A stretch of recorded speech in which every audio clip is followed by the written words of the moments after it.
Hey everyone, this is Keith Scott from out in Sydney, Australia. I'm one of the voices of Bullwinkle J. Moose. It's time to watch Relentless and Unstoppable. And so give it up for your main hosts, Douglas Kenny and Andy McPhee. Hey everybody, this is Doug Kenny and welcome to Relentless and Unstoppable. We have another amazing guest coming on the channel today, so please hit like and subscribe. And after this episode, please stay tuned to the RNU channel for more amazing guests. Let's get this on! Hey everybody, how you doing? Just a quick little share of why I started Relentless and Unstoppable. It was for one very simple reason, because of Doug Kenny.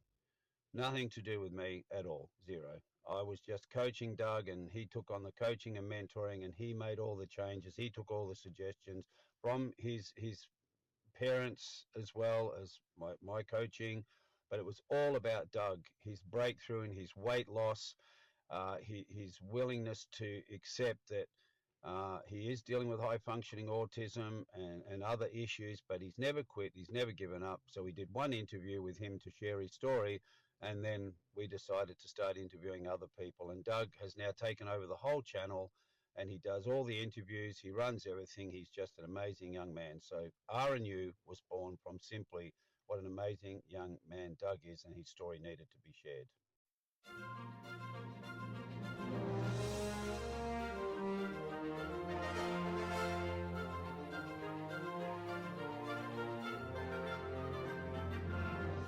Yeah. Can you describe to everyone what an aortic dissection is? Because some people don't realize this, but Lux Interior, the musician, had one, and they believe that King George II of England, when he died, had one as well, even though it was never proven based on the symptoms. It was obvious he had it. But what is aortic dissection? Wonderful, wonderful question. Thank you. So your aorta is your largest artery that comes out of your heart. So imagine this is your heart. It is an artery that comes out like a candy cane, and it goes like this.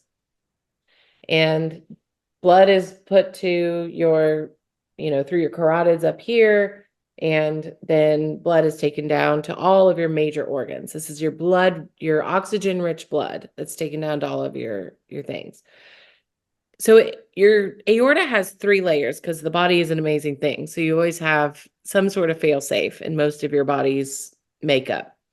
This is when it's called the intima, media, and adventitia. It's when the intima tears and blood starts going in between the layers. And the problem is that it can occlude or stop the blood going to these major organs, or go back into your heart and, unfortunately, basically squeeze your heart. The blood squeezes your heart and makes you have a cardiac arrest. So that's the danger. That's how fatal it is. The way I like to describe it, because that's a lot of medical words, right? Imagine I have a jacket right here, right? And I wore this jacket earlier today, and it has a lining, right? So it has this lining that's separate from the outside of the jacket. So imagine I was going to put my hand in through this jacket liner, right? I was going to put it in like this jacket sleeve. Imagine if the lining was tearing. And so my hand went in through the liner and in between the liner and the outside of this jacket. That is what an aortic dissection is, because then my hand can't get out. So it's if it was going in between. And so your blood can't get to your major organs that you need, right? So it's a tear in the largest artery of your body. There are 2 different types of aortic dissection. So like I said, I'm just going to keep using this. Like I said, it's an arch like this. It's a candy cane, and your heart is right here. An ascending thoracic aorta is anything on this side, anything on the arch, right? So mine tore right here. Ooh. So if this is your heart, and this is the aortic valve, which a lot of people do have to get replaced. I luckily didn't. I had a valve sparing procedure. This is what tore on me. There's also the descending aorta. which is the larger part, and this is anything above the abdomen, anything above the belly button is considered a thoracic aortic dissection or aneurysm. So mine tore here, but the blood was going through those two layers all the way down to the iliac, which is where it splits off to your legs. And that's why my leg went numb, Douglas, was because the blood was occluded to my right leg. Right? So when they Yeah. cut this part out, so they cut this part out in me because they cut out the part that's torn when they do an aortic replacement, and they replace it with a Dacron graft. That then got the blood to all go back through the normal way. So that's how they fix it. They don't have to fix it all the way down, right? Even though there might be other tears. This is the most important tear. So they fixed this part, and the blood then basically recircuited. It's like I mended that piece, and then your hand won't go through the sleeve lining again. So that's what they did with mine. But it's a very nuanced disease. So other people do have to get more replaced. Other people just get it medically managed. Another Yeah. piece that is important, because a lot of people ask, how do I know if I have this? How do I know if I have this? Well, the biggest thing that we tell people is if you have a family member who has it, but also many people present with what's called an aortic aneurysm before they have a dissection. It's completely asymptomatic. So you don't feel any issue with an aortic aneurysm. But what an aortic aneurysm is that you can find on an echocardiogram, and we recommend everybody do it if they've had aortic dissection in their family, is it shows a balloon. So that this is ballooning and is bigger than normal size, and therefore weakens that intima, right? And that's what leads to the dissection. So just curious, in John Ritter's case, was his fatal because his aorta ruptured, or was it because his organs were weakened by the lack of blood supply? So my understanding, and I'm going to overall say I don't know. So I don't know, but I do know John did have an aneurysm prior to his dissection. And his brother's life was saved because after John passed away, they screened Tommy. They found an aneurysm in Tommy, and I don't know the timing, but soon after, Tommy had his aorta replaced prophylactically, so prior to dissection, and has lived a very full life after. I am not clear on the exact cause of death for John, whether it was, I know that he was in the cath lab when it was happening. But no, to answer your question, Douglas, no, I don't know the answer. If it was because he had an occlusion, or I suspect it was a rupture where it goes through all three of the layers. But I cannot be sure. No problem.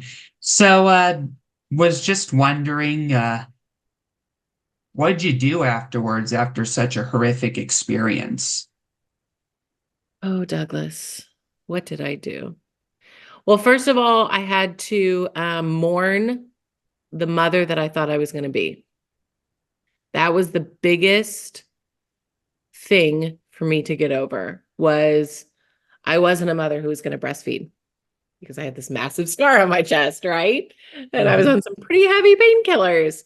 I wasn't the mother that got up in the middle of the night and was with the baby. A lot of that went to my husband. And so that was the first thing I had to do. I had to do a lot of work on my mental health. 3 out of 5 patients that have aortic dissection are found to have PTSD. And so I had to do a lot of work on myself with counselors and support groups and things like that. But I would say physically, it took a long time to get my right leg back. And my back hurt for quite a bit after. But I would say physically, I was pretty back to normal between 2.5 and 3 months after my surgery. Sorry, phone's ringing. I'm at a friend's house, obviously. But yes, I was pretty much back to normal 2.5 to 3 months. But I would say, and I've spoken to many patients, as you can imagine, Douglas, the physical piece is so much easier than the mental piece.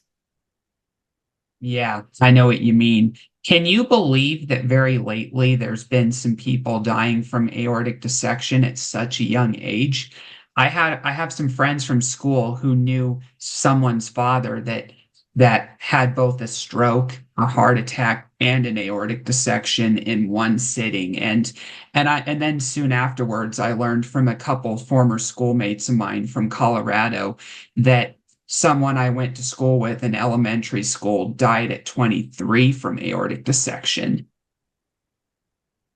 You know, I can believe it, unfortunately, and I feel Yeah. that it's terrible. It is absolutely terrible. And so many people that come to us out of tragedy. Our foundation was started out of tragedy. And as we know, 50% of people do die.